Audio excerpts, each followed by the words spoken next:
तो मूवी की शुरुआत होती है और हमें कुछ आदमियों को खदान में काम करते हुए दिखाया जाता है और वहाँ एक्सीडेंट होने की वजह से एक आदमी की मौत हो जाती है। और इसके बाद हमें एक पार्टी का सीन दिखाया जाता है जहाँ कंस्टेंट नाम की एक औरत होती है और वहाँ क्लिफर्ड नाम का एक आदमी उसे अप्रोच करता है और उसे कहता है कि क्या आप मेरे साथ डांस करेंगी, जिस पर वो लड़की उसे हाँ कर देती है। और फिर बातों ही बातों में क्लिफर्ड कंस्टेंट को इम्प्रेस कर लेता है और फिर कुछ दिनों के बाद हमें देखते हैं कि इन दोनों की शादी हो रही है और फिर अपने सुहाग रात वाली रात को दोनों खूब एंजॉय करते हैं। क्योंकि क्लिफर्ड एक फौजी था इसलिए उसे शादी के कुछ दिनों के बाद ही उसे फौज में वापस जंग में लड़ने के लिए जाना पड़ा। और एक दिन जंग लड़ते हुए क्लिफर्ड घायल हो जाता और जब वो घर वापस आता है तो कॉन्स्टेंट उसे व्हील चेयर पर देखती है और क्लिफर्ड को ऐसे देखकर कॉन्स्टेंट काफ़ी ज़्यादा दुखी हो जाती है। और इसके बाद जब वो दोनों अपने कमरे में जाते हैं तो कॉन्स्टेंट उसके साथ इंटीमेट होने की कोशिश करती है, मगर क्लिफर्ड उसे मना कर देता है और उसे कहता है कि उसे अभी काफ़ी थक गया है। और वो जैसे ही कॉन्स्टेंट रूम के बाहर जाती है तो क्लिफर्ड सुसाइड करने की कोशिश करता है, तभी कॉन्स्टेंट आकर उसे रोक लेती है। और अब कुछ दिनों के बाद इनके घर में ओलिवर नाम का एक आदमी काम मांगने के लिए आता है तो क्लिफर्ड उसे काम पर रख लेता है। और अब क्योंकि कॉन्स्टेंट का पति उसकी ज़रूरतों को पूरा नहीं कर पाता इसलिए कॉन्स्टेंट ओलिवर के पास जाकर उसे सिड्यूस करने की कोशिश करती है। और फिर एक दिन ओलिवर जंगल में लकड़ियाँ काट रहा होता है तो कॉन्स्टेंट उसे सिड्यूस करने के लिए दोबारा वहाँ पर आ जाती है।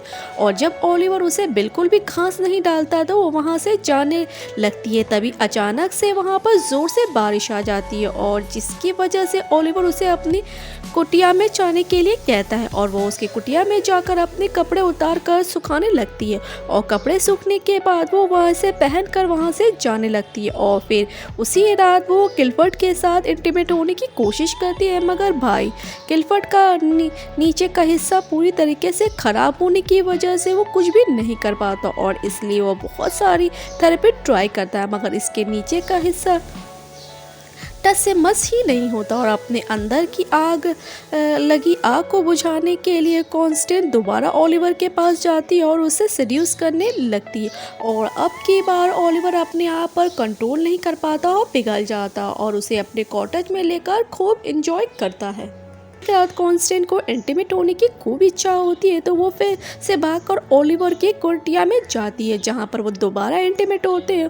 और फिर एक दिन क्लिफर्ड के घर में पार्टी होती है और पार्टी में क्लिफर्ड का एक दोस्त कॉन्टेस्ट के साथ डांस कर रहा होता है तो और वो उसे पूछते हैं कि तुमने क्लिफर्ड के साथ शादी क्यों की, तुम इतनी खूबसूरत हो। और अब तो वो किसी काम का भी नहीं रह गया। और फिर एक दिन क्लिफर्ड कॉन्स्टेंट से कहता है कि मुझे एक बच्चा चाहिए और ये सब करना तो मेरे बस की नहीं है, इसलिए तुम्हें किसी और के साथ इंटीमेट होना पड़ेगा। अगर तुम मुझे बच्चा देने के लिए किसी के साथ मज़े भी करती हो तो मुझे इससे कोई फ़र्क नहीं पड़ता। पहले तो वो इस बात को सुन के मना कर देती है और फिर इसके बाद वो ओलिवर के पास जाती है और उसके साथ इंटीमेट होती है। और अब कुछ दिनों के बाद कॉन्स्टेंट प्रेग्नेंट हो जाती है और ये बात जाकर वो क्लिफर्ड को बताती है और ये बात सुनकर वो काफ़ी ज़्यादा खुश हो जाता है और वो बच्चे के बाप के बारे में पूछता है और कॉन्स्टेंट उस वक्त उसे कुछ भी नहीं बताती।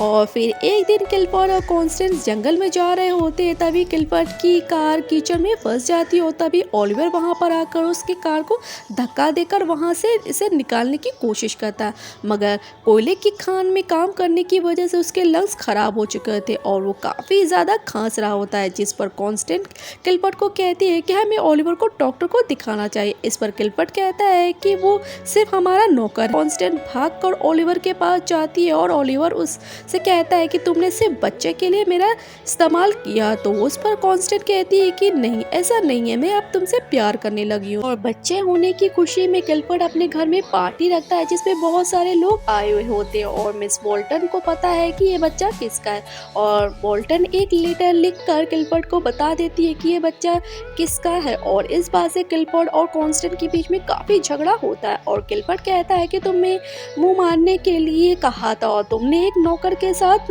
मुँह मारा और मेरे पोजीशन का भी कोई ख्याल नहीं रखा। मिस वॉल्टन ने ये सब कुछ जानबूझकर किलपर्ट को बताया होता है क्योंकि वो चाहती है कि किलपर्ट और कॉन्स्टेंट के बीच में लड़ाई हो, क्योंकि वो बोल्टन का हस्बैंड जिस खदान में मरा था वो किलपर्ट का ही था और वो अपने पति की मौत का जिम्मेदार किलपर्ट को ही मानती थी और वो अपने पति की मौत का बदला लेने के लिए इन दोनों के रिश्तों में दरार डाल देना चाहती थी। और फिर कॉन्स्टेंट को पता चलता है कि इन सब चीज़ों के पीछे मिस वॉल्टन का हाथ है और फिर वो उसे जाकर पूछती है कि ओलिवर इसके बारे में उसे किसने बताया और उसे लगता है कि शायद उसे ओलिवर ने ही बताया। और अब मिस वॉल्टन को अपनी गलती का एहसास हो चुका होता है तो वो उससे कहती है कि मुझे ओलिवर ने कुछ भी नहीं बताया, वो तो तुमसे बहुत प्यार करता है और अब तुम्हें जल्दी से ओलिवर के पास जाना चाहिए क्योंकि तुम्हारे हस्बैंड से ओलिवर को जान का खतरा हो। और ये सारी बातें सुनने के बाद सुनने के बाद कॉन्स्टेंट भागकर ओलिवर के कॉटेज में जाती है और उसे वहाँ ओलिवर नहीं दिखाई देता और ये देखकर वो रोने लगती है। और फिर थोड़ी देर के बाद वहाँ पर ओलिवर आ जाता है